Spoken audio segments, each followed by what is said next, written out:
Good morning.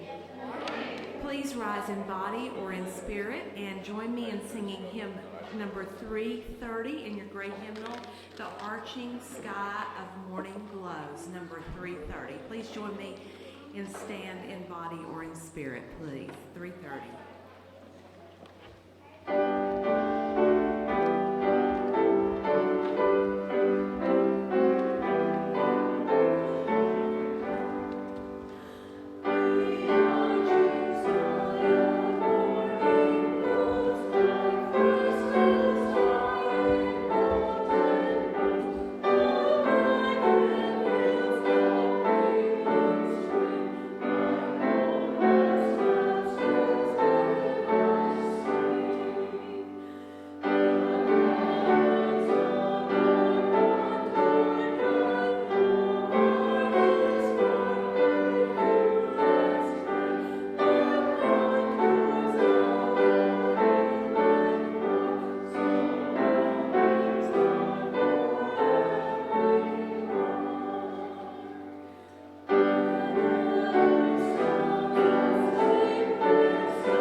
Gather the Spirit.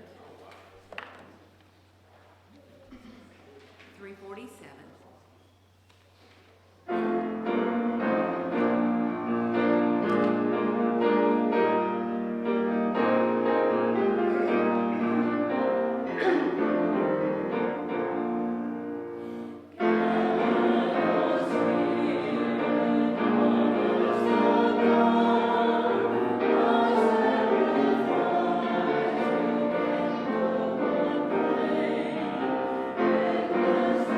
Come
Kurt first.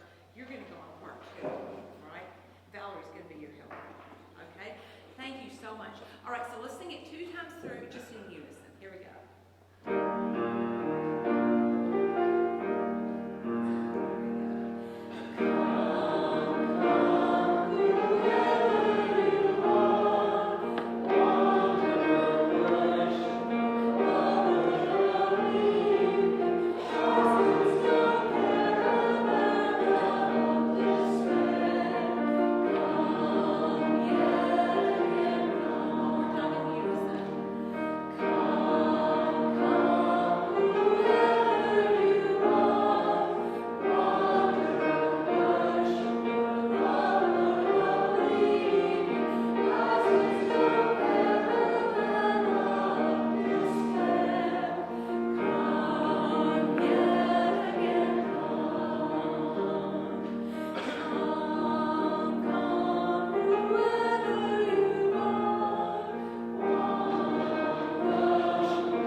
Greet one another. Good morning.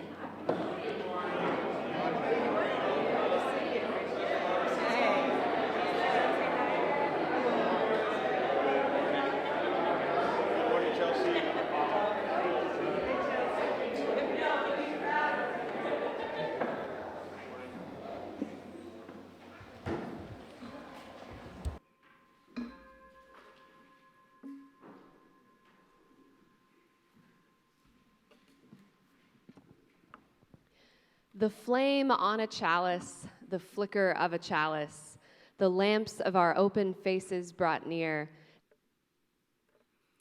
Good morning.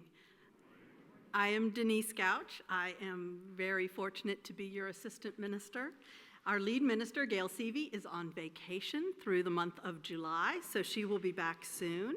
And during the summer, when she is out, I have the great fortune of being able to introduce a series of guest speakers, of whom today's is the last. This is Dr. Paul Conkin. He is a well-known intellectual historian and a retired Vanderbilt professor of history, but we are even more fortunate to recognize him as a committed, longtime member of First UU. If you've been an attentive early service goer, you have probably seen him sitting somewhere over there many, many times. Quite possibly, many of you here have known him for decades. Paul arrived both in Nashville and at First UU almost exactly 40 years ago, in July of 1979, and he quickly noticed architectural ties between this UU congregation and the one he had just left in Madison, Wisconsin. Apparently, the challenges brought by stone walls and a copper roof are not ours alone. This morning, we look forward to benefiting from Paul's professional and personal engagement with American religious history and thought. We're so glad you're here this morning.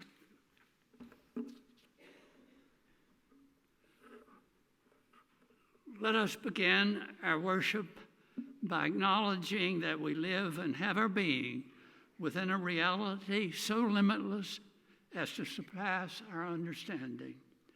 No words that we can throw it does it justice. In fear and trembling, we often rebel against it. But at other times, we bow in wonder and awe. At that point, we are pious. Let us celebrate the heightened experiences that some call religious, those rare, unifying, liberating, redemptive moments. Some of us, worn down by the crush and rush of people, are graced with such experiences in silence and solitude. others only in the midst of a supportive community. Either way, let us be thankful for such times of redemption. Finally, we are here to clarify our values and to gain moral courage, to pay homage to ideals of greatest worth, to repent our frequent failure to live up to such ideals, to honor those prophetic people in the past who exemplified them. Therefore, let us nourish righteousness.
So this morning I have a story about Pooh and Piglet and Eeyore.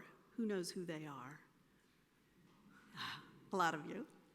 So this story made the rounds on social media last winter. I'm not sure who wrote it. The name attached to it has often been Jerry Wortley. So if so, thank you, Jerry Wortley, for this story, which I'm going to retell. And I hope that in the telling, I honor the spirit of A.A. Milne, who created those characters. One day, it occurred to Pooh and Piglet that they hadn't seen or heard from Eeyore in a while. So they went outside and took a walk across the 100-acre woods to find Eeyore's house. And when they got there, they said, "Hello, Eeyore."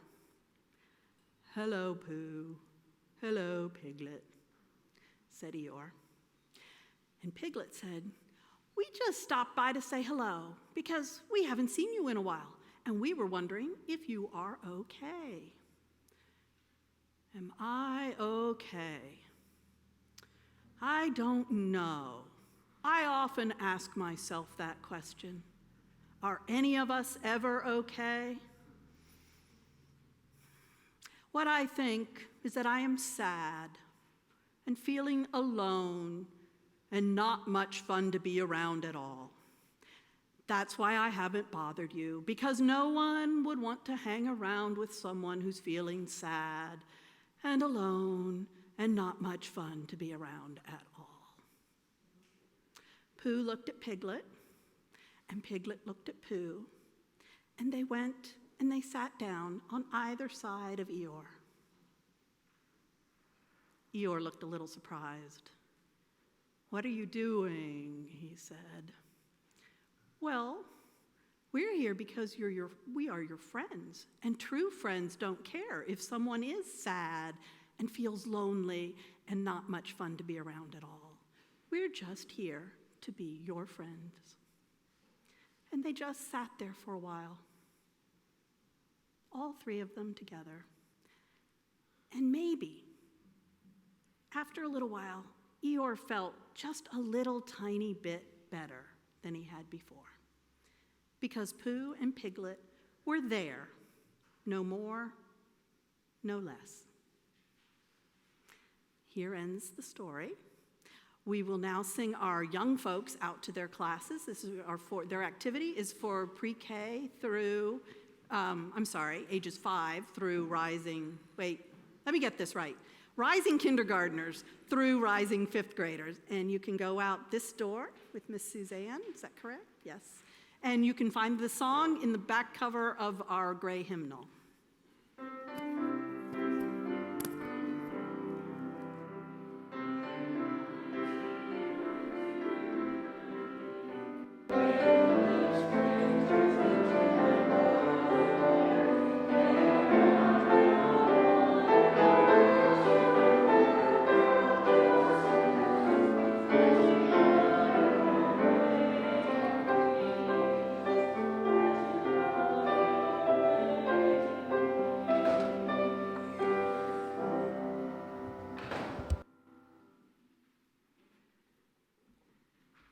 Good morning.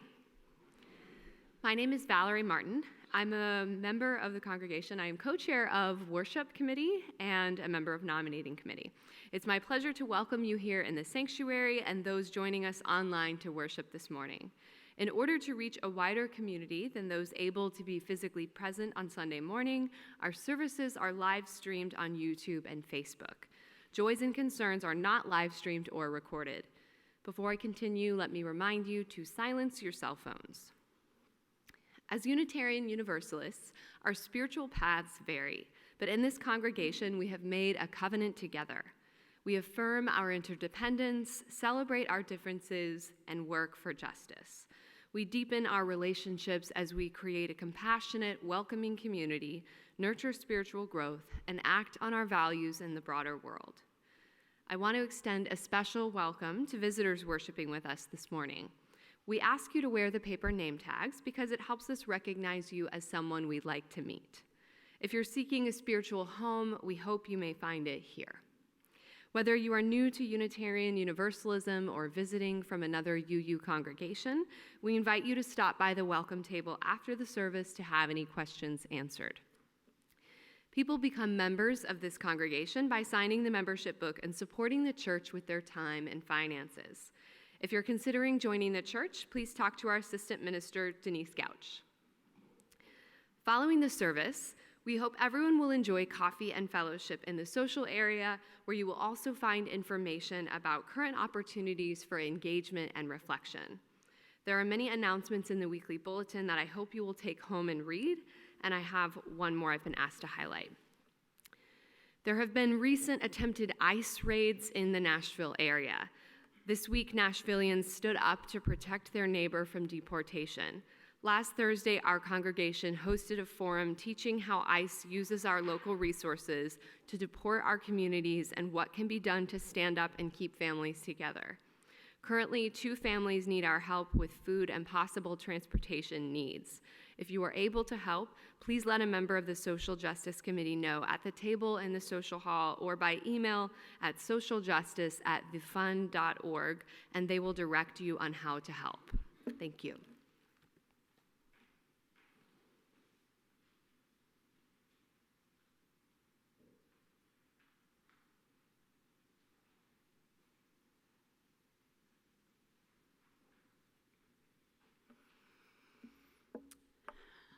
I invite you now to take a deep breath and settle yourselves into your seats.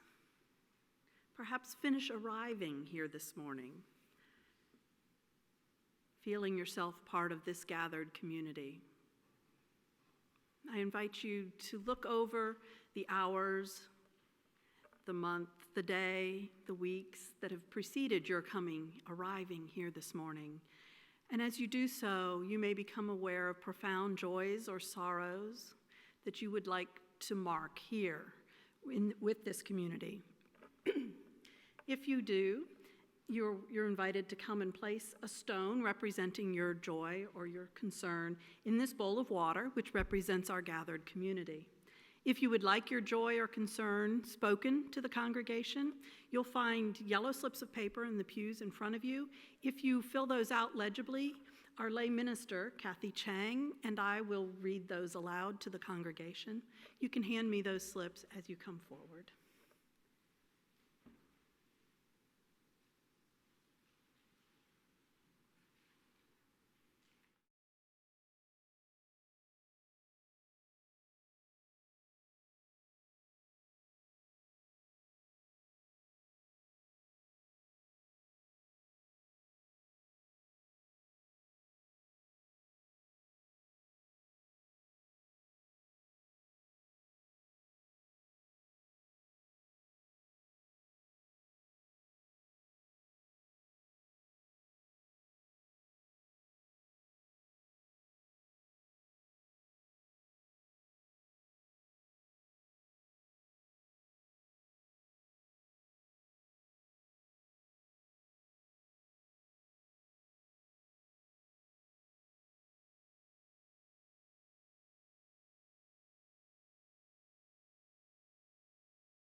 Holding these joys, as well as the sorrows and concerns that are ours, that are in the world around us, the things that lie yet unspoken in our hearts, together in a spirit of prayer, let us reflect on the words of Bernadette Burns.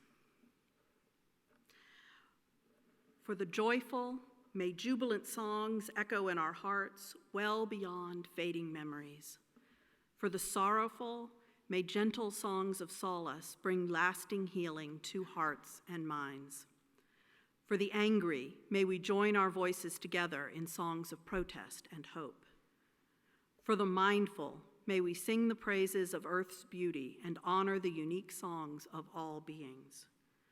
For all of us here in our community and our world, may we sing to the morning and evening stars as they guide our journeys.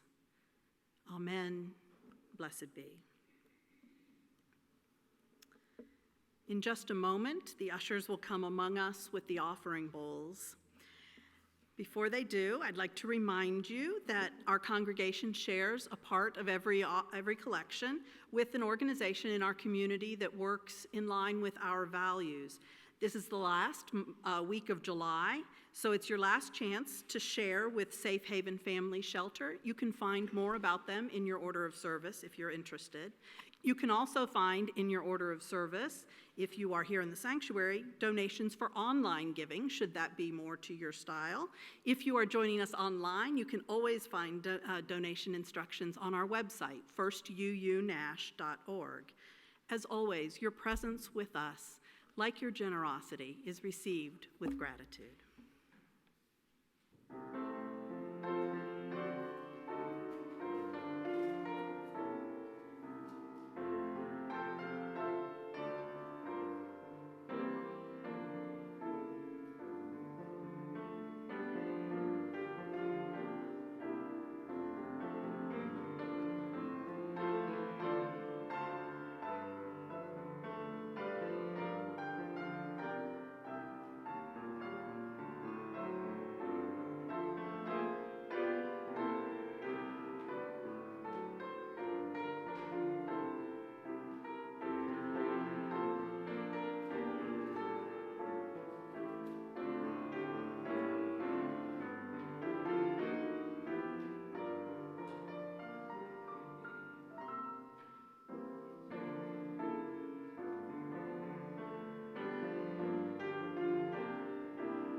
It looks odd because it doesn't have any bar lines in it, but that just made it look harder than it is because really it's not a hard hymn at all. It's in good old 4/4 except for one little part, so don't worry about it at all.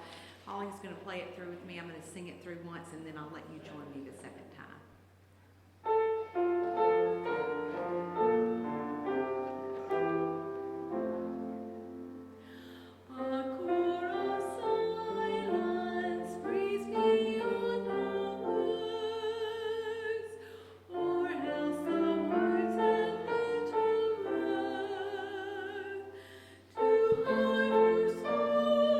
Spirit, he comes forth.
I'd like to invite you into a time of quiet meditation by way of a brief guided meditation, and then I will lead you from that into, a few moments of silence.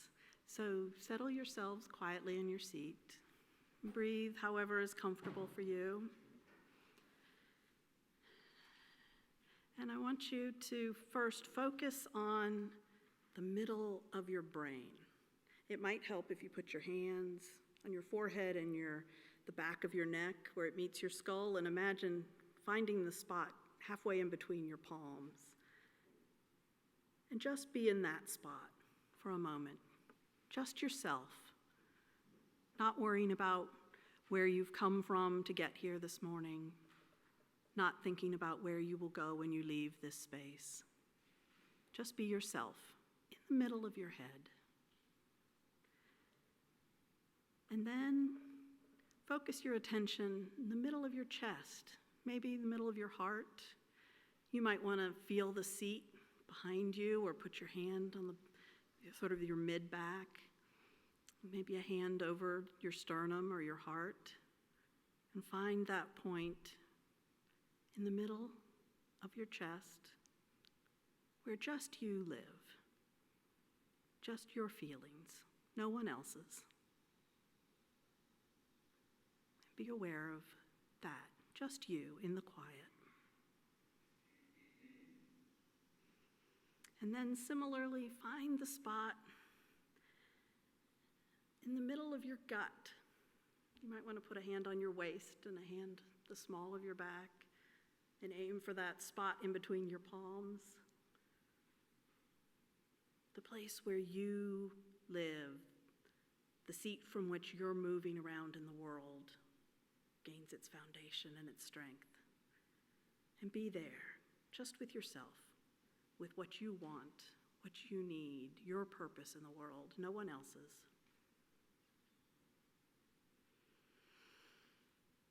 And then I have a challenge for you. As we move into the silence, see if you can be aware of all three of those spaces together. The who you are in your head, in your heart, in your gut. All of those are connected to each other. And also, they are connected to everything else that is. Can you feel that? Your thoughts, your feelings, your will, connected to everything else that is in the world. Let's sit with that as we enter into some silence.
May we all rest in the mystery that is within each one of us and the mysteries that surround us. Blessed be.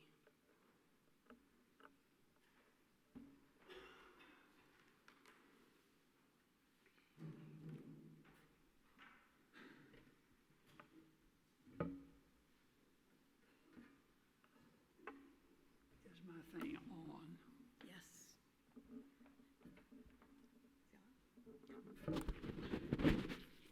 Am I being heard?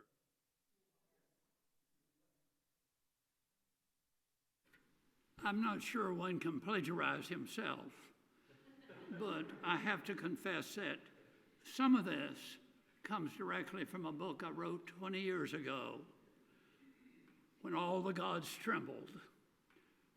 I was a young man then, only 70.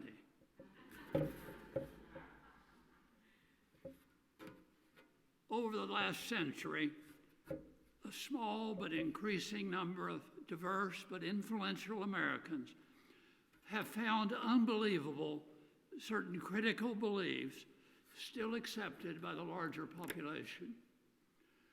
They no longer believe that our vast universe has any inherent goals or purposes, or that a God or gods created it, or that there's any metaphysical grounding for our truth claims, or that anything inherent in existence or reality vouches for the accuracies of various claims about the world or about what is right and wrong. This loss of belief in these ancient verities was not a result of any choice or any willful rebellion, as some people avow. Our most basic beliefs are never a matter of choice. They flow directly from our identity. For many of us, these traditional beliefs have in the past provided a source of consolation. They help shape our identities. They continue to inspire our most beloved relatives and friends. They are still affirmed by some of the most brilliant intellectuals. They inspired our greatest artists. They contain a gold mine of practical wisdom. I could go on. Since I've spent so much of my scholarly career in trying to gain and communicate a sympathetic understanding of American Christianity in its many forms, 5 whole books and numerous articles. Thus, I must emphasize what is not entailed by the necessitating of these, rejection of these beliefs by people. I need this up higher. Now, thank you. It's off. Can you pull your mic out? They say it's not on. Is that right? Yeah. I don't want to reach into your pocket. Let's check the light. Oh, well, no, I'm sorry.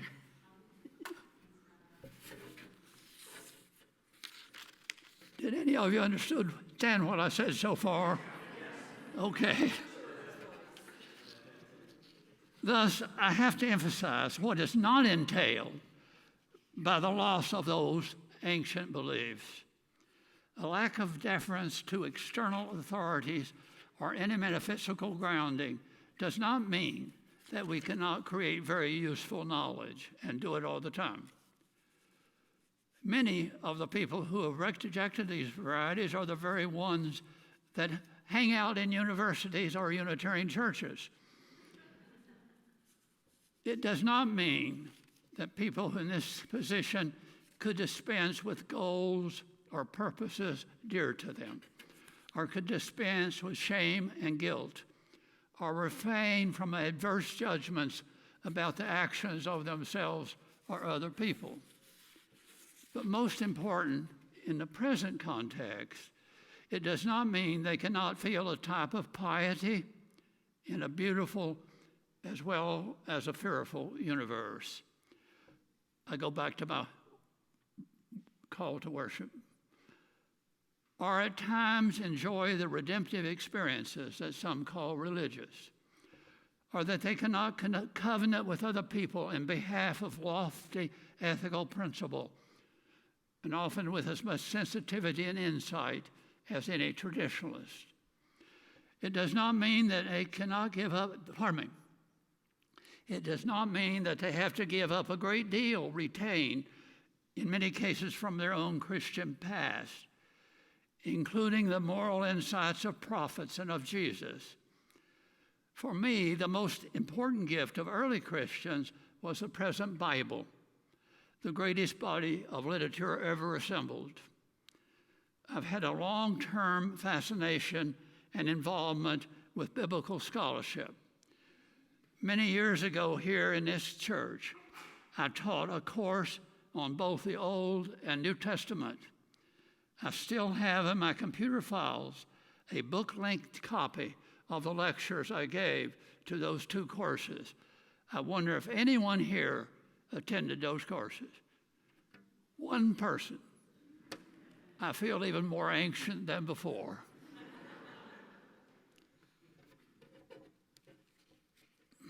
What may seem most important in the Christian West is a loss of belief in a personal and providential God. Note the terms, personal and providential God. Note that I use the term God not as a proper name, but a status word, as it should be used. I often use the term in the plural sense because on close analysis, even Christian sects vary enormously in their conception of God.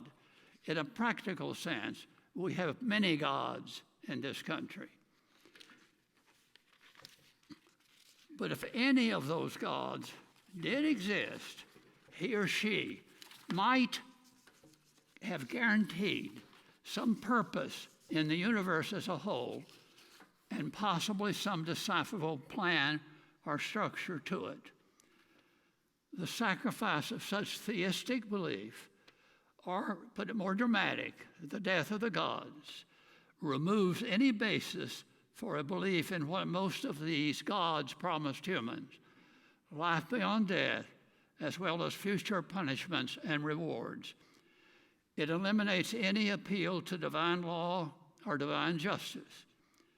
What is sad to me is that those who suffer undeserved illnesses or injustices probably will never be compensated. Theism of this type has been so central to Western civilization, one could argue that the whole civilization is now in jeopardy. Using the term in its most literal sense, many modern intellectuals have become disillusioned. They have lost most of what seem to be the illusions of the past. These illusions in the West helped inspire the types of inquiry and the useful knowledge that so molded our modern world. Now, this is something I emphasize all the time. The loss of those beliefs was not a product of what some call science. It's exact opposite. Our sciences were one product of those illusions. The belief in a universe that had not only structure and form, that moved toward a purposeful goal. It was such a universe that demanded more and more human understanding. It is impossible to understand an Isaac Newton without noting his profound belief that a rational God created an ordered and structured universe, imbued such a universe with providential destiny, and he wanted humans to understand both the structure and the goals. I think that it's significant that in modern research universities, a large share of physical scientists remain church members. Now, a very small and shrinking minority do so in the humanities and social sciences. In my experience in history, almost none. It is true that new knowledge in many fields has, over the last 5 centuries, helped erode one or another traditional belief, most of all the cosmology of Genesis, and Darwin's awfully important there. But in a tradition going back centuries, Western intellectuals were able to cope with such iconoclasm, always doing the needed repairs and erecting new philosophical and religious support for cosmic optimism. They, often without recognition, repaired the disheveled older gods and created new ones, many new ones. In a sense, the repair work reached its apex in the 19th century. The last bastion of human confidence, joined at times by arrogance, were the forms of philosophical idealism that flourished in both Europe and America. Think of Emerson, think of Hegel. We now use the term Victorian to refer back with nostalgia and some with a sense of loss to the last rationalization of a universe that in some sense abetted our hopes and anchored our understanding. In fact, more than ever before, the gods of that century seemed to smile. They were self-indulgent gods and failed to deliver on what they promised. Because the modern disillusionment involves issues of justification, not proof or disproof, they run very deep. On close inspection and after centuries of flawed efforts, we now realize that we cannot offer any other than experiential and practical justification for our knowledge claims. We are left only with what we now perceive and conceive the world to be. Perhaps we learn how to perceive, even as we clearly learn various ways of conceptualizing what we perceive. In a practical sense, we do not usually doubt either. And if pressed to defend our conceptual creations, we can only cite the disciplinary conventions, the standards of meaning and evidence, and the rules that govern communities of inquiry. They have changed through time. They will continue to change. But at present, we have no better recourse than to the products of those rules and methods, whether the subject of concern fits within the natural sciences, the disciplines oriented to human societies, or our attempts to understand the human past. The product of such rule-governed inquiry is what we deem to be true. The methods are what we deem objective. To a greater extent all the time, such knowledge gained by such rules allows people to predict future events, to sharpen and focus their memories of the past, to come to a clearer understanding of who they are, to create the tools needed for creative activity, and most important of all, to provide the means to achieve our ethical goals. Ethics gets us into a different arena, one of taste and value, not what is true and false. I do not have time to do justice to this subject. Just a brief introduction. Each person, through time and experience, develops a unique identity and character. This may change through time, but usually slowly. Complete conversions are rare. We sometimes describe people by their most prominent likes or dislikes. For example, she is a devout Christian whose peak experience is Sunday communion. Such a self-justifying experience is a good in itself. We need more. I thus recommend to you a simple humanistic ethic in the tradition of the Golden Rule and other such summaries. Do everything possible to protect and preserve all human life, and also do all possible to enhance the quality of life. That's a universal statement, universal claim. The only thing I have problem with it, what about the animals?